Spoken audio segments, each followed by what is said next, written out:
Allez, salut tout le monde.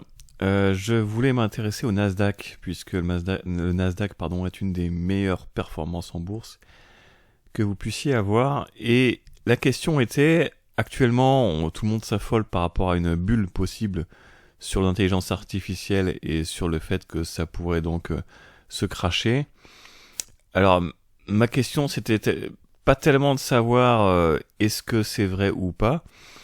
La question, c'est de savoir comment se prémunir contre un éventuel crash.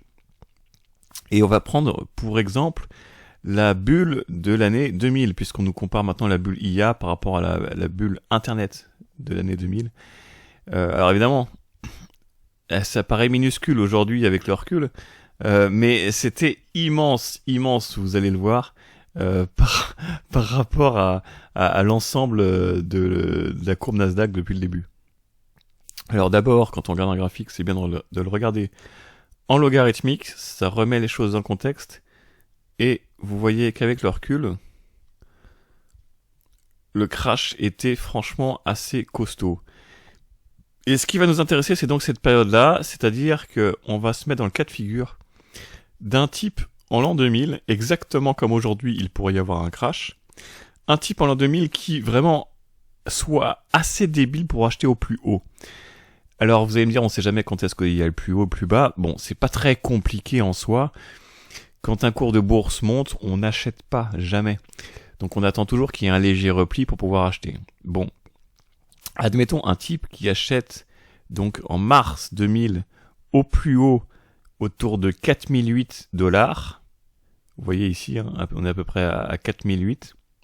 Hop là, vraiment.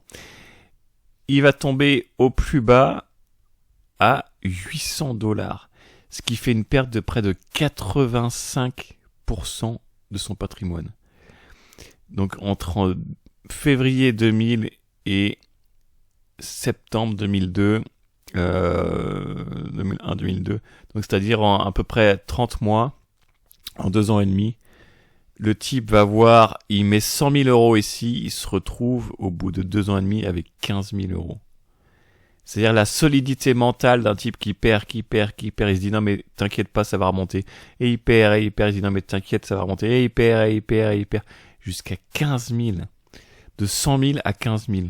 C'est énorme, énorme, c'est une claque gigantesque. Et puis ça remonte, il recommence à prendre espoir. Et il reprend une deuxième claque, il retombe presque au même niveau. Presque 9 ans après, t'imagines, 9-10 ans après. Pendant 10 ans, le type, il est en souffrance entre ses 15-20 000 balles au lieu d'avoir ses 100 000 balles. C'est énorme. Et il ne recouvrira le minimum, c'est-à-dire à égalité son patrimoine, que presque 17 ans plus tard. On commence à franchir ici. Février 2017, mars 2017 ans, le type a perdu de l'argent pendant 17 ans. Sachant tout le patrimoine qu'il aurait pu construire ailleurs, dans l'immobilier, dans d'autres actions en bourse, dans un livret A pourri à l'époque c'était pas à 1%, mais bon, dans n'importe quoi, le type pourrait pu cumuler des intérêts. Ici, il a perdu, donc il a rien gagné pendant 17 ans. S'il n'a pas eu la force mentale, il est peut-être sorti au plus bas, donc il a perdu 85%. Enfin, c'est une claque gigantesque. C'est une claque vraiment gigantesque. T'imagines un petit peu un type qui aurait 40 ans en l'an 2000, qui se dit je vais investir pour ma retraite, et il part en retraite donc vers quoi, 62 ans, un truc comme ça. Donc 17 ans après, à 57, 58 ans, quelques temps avant sa retraite, le type n'a rien gagné. Et entre-temps, il s'est fait une frayeur en perdant 85% de son investissement. Et il est probablement sorti pendant tout ce temps-là parce qu'il n'en pouvait plus, il n'arrivait plus à tenir. C'est énorme. Même aller à ses 60 ans ou je ne sais quoi, il se reprend une claque avec la crise Covid. Tu vois. Donc il s'est fait peut-être du 10%, quelque chose comme ça. C'est stratosphérique. Donc alors, quelle était mon idée ? Mon idée, c'était de comparer avec quelqu'un d'autre qui aurait fait un autre investissement. Quelqu'un qui aurait investi dans l'or à la même période.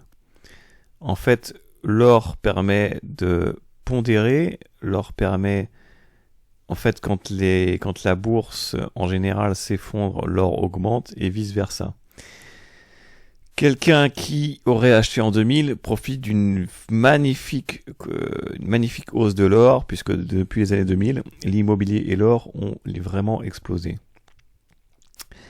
Alors quelqu'un qui aurait acheté de l'or au même moment en 2000, au moment de la bulle Internet, aurait acheté en janvier 2000 de l'or à 292 $. Et au moment en 2016-2017 où la bourse commençait à reprendre, il aurait eu, faut faire quoi, 1002, 1003. Donc il aurait fait quand même une jolie culbute.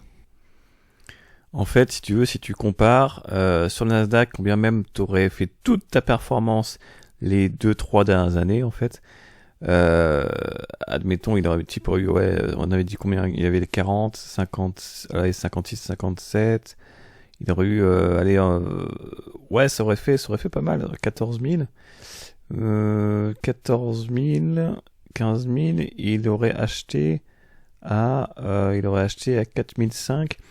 Ouais, il a fait à peu près x3. Le type aurait fait x3 en plus de 20 ans pour son départ à la retraite. Il se reprend la crise Covid derrière où il se reprend une claque.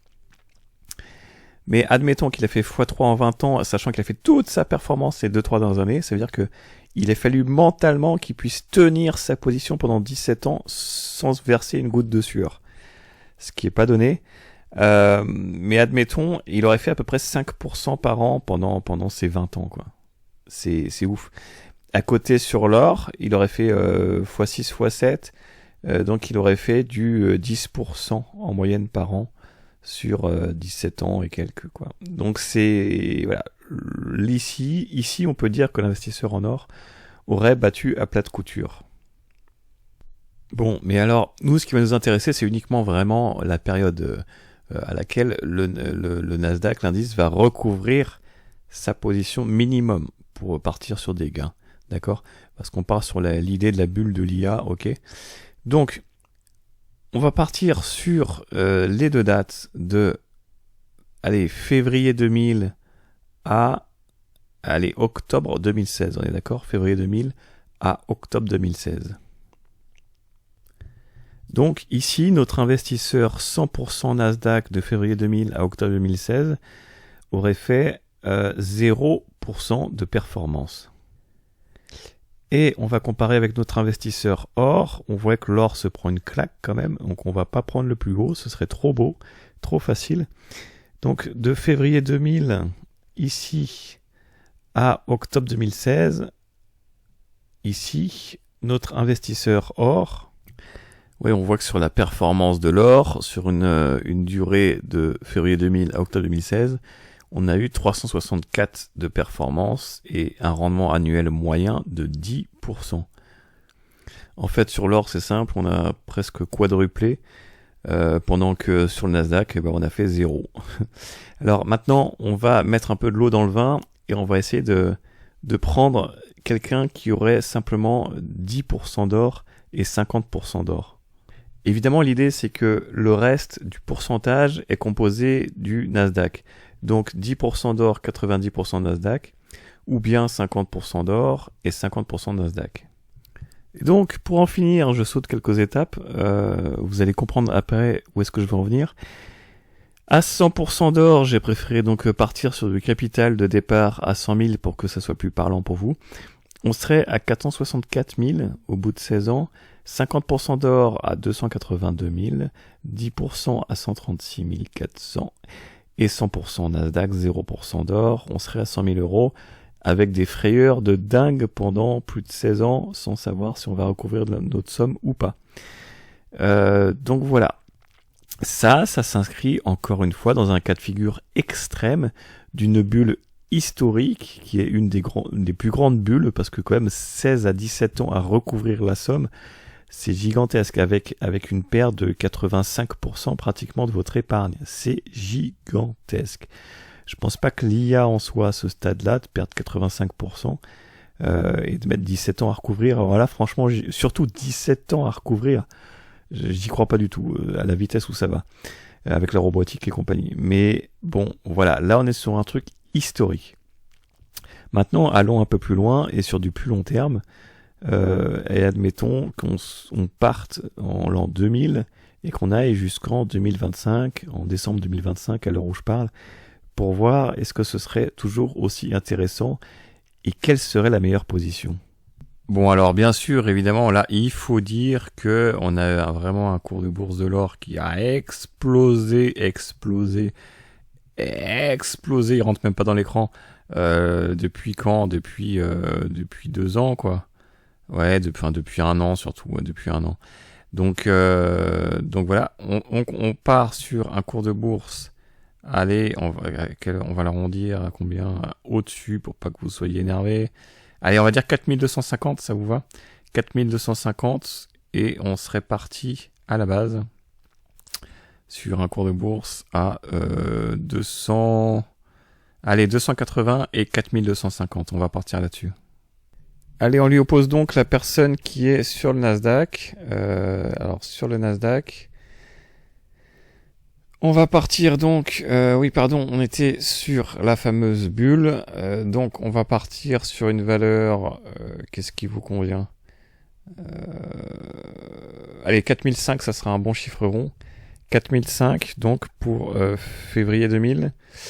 Et actuellement, hop là, 4005 pour février 2000. Et on va aller jusqu'à 26 000 actuellement. Octobre, novembre, il n'y a pas encore le mois de décembre. Jusqu'à 26 000. 4005 pour... Non, peut-être pas 26. Si. Allez, 26. 4005 pour 26 000 pour ce qui concerne le Nasdaq.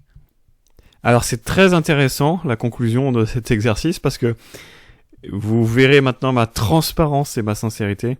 J'ai pas du tout voulu obtenir ça comme résultat. En fait, il s'est passé que j'ai fait le même exercice il y a 1 an ou 2, probablement 2 ans, et j'étais parvenu à une conclusion complètement différente. Et là, aujourd'hui, ma conclusion, c'est qu'il aurait fallu rester 100% en or pendant 25 ans pour obtenir une meilleure performance. Sachant que à l'époque où je l'ai fait, j'étais parvenu à la conclusion qu'il fallait 10% d'or, 10 à 15% d'or, pour avoir la meilleure performance. Bon, après, maintenant, cet exercice vous permet de voir que vous pouvez nuancer, par exemple à 50-50, pour obtenir une moyenne environ à 10% par an de rendement, ce qui vous permet de ne pas mettre tous les œufs dans le même panier et de ne pas être 100% en bourse, mais pas non plus 100% en or. Maintenant, 50%, j'y crois pas du tout, même si aujourd'hui les résultats sont différents. Parce que on est face à une hausse historique de l'or qui n'avait jamais eu lieu alors. On se doute que cette hausse va forcément connaître une correction, qu'on va forcément redescendre un petit peu. Là, on avait franchi vraiment un grand palier. Excusez-moi pour le trait dégueulasse, on va essayer de faire un truc un peu plus propre. Là, on avait franchi un très beau palier, donc on se doute que ça va probablement ranger, probablement redescendre un peu. Voilà, ça n'existe pas. C'est-à-dire les débutants croient qu'on a, comme ils appellent ça, to the moon, que ça va partir comme ça. Voilà, non, c'est jamais comme ça. Et la preuve ici, ça a fait une flèche et puis ça a rangé pendant très longtemps. Et ça a connu une chute. Là, on est en logarithmique, je crois. Ouais, donc on était passé de 1008 à 1100, 1000, on avait peut-être perdu presque 40% ou plus, quoi. Donc je reste totalement optimiste sur la bourse et je vais vous dire pourquoi, en fait. Parce qu'il faut remettre les choses en perspective et donc ne pas faire 100% d'or, ni même, à mon avis, 50% d'or, pour 2 raisons, en fait. C'est très simple. Alors tout d'abord, rappelez-vous que l'or est une monnaie. Donc toutes les monnaies en circulation ne sont pas des monnaies, ce sont des monnaies fiduciaires. Donc c'est des monnaies fongibles, des monnaies qui sont en fait de la dette. Donc il faut comprendre ça, c'est très important, que tout ce qui est en circulation sur votre compte bancaire et dans votre portefeuille, je pense que ça c'est acquis pour tout le monde maintenant, parce que tout Internet en parle, c'est des titres de dette, notamment des dettes d'État, puisque les monnaies étant rattachées à des États. Donc tout ça, ce sont de la dette. La seule monnaie, je crois que c'était JP Morgan qui disait ça, ou Rothschild, je sais plus. La seule monnaie, c'est l'or. Maintenant, je vous pose la question. Si vous êtes assis sur une montagne d'or, il y a 100 ans, et aujourd'hui, elle aurait la même valeur. C'est toujours votre monnaie. Mais la monnaie ne crée pas de richesse. si vous avez 1000 euros sur votre compte en banque, maintenant ou demain ou dans 10 ans, vous aurez moins dans 10 ans à cause de l'inflation. Si vous avez de l'or, vous aurez le même montant. Mais ça reste de la monnaie. Vous ne pouvez pas vous enrichir avec de la monnaie.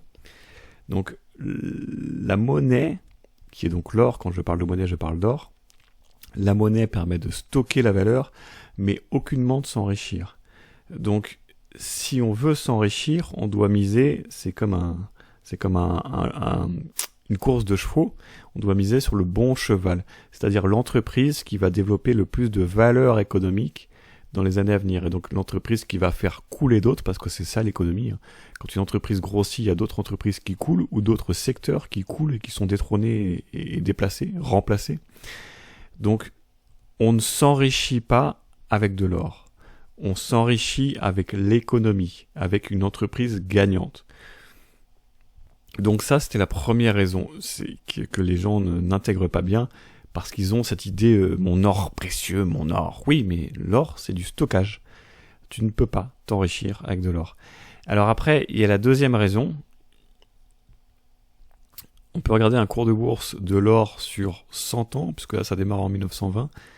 Alors, en dollars constants et pas en dollars courants, et donc c'est-à-dire que c'est corrigé d'inflation. Et on peut voir que grosso modo, ça oscillait dans les 600 $, un peu en dessous, jusqu'à 300 et un peu au-dessus, jusqu'à 2004.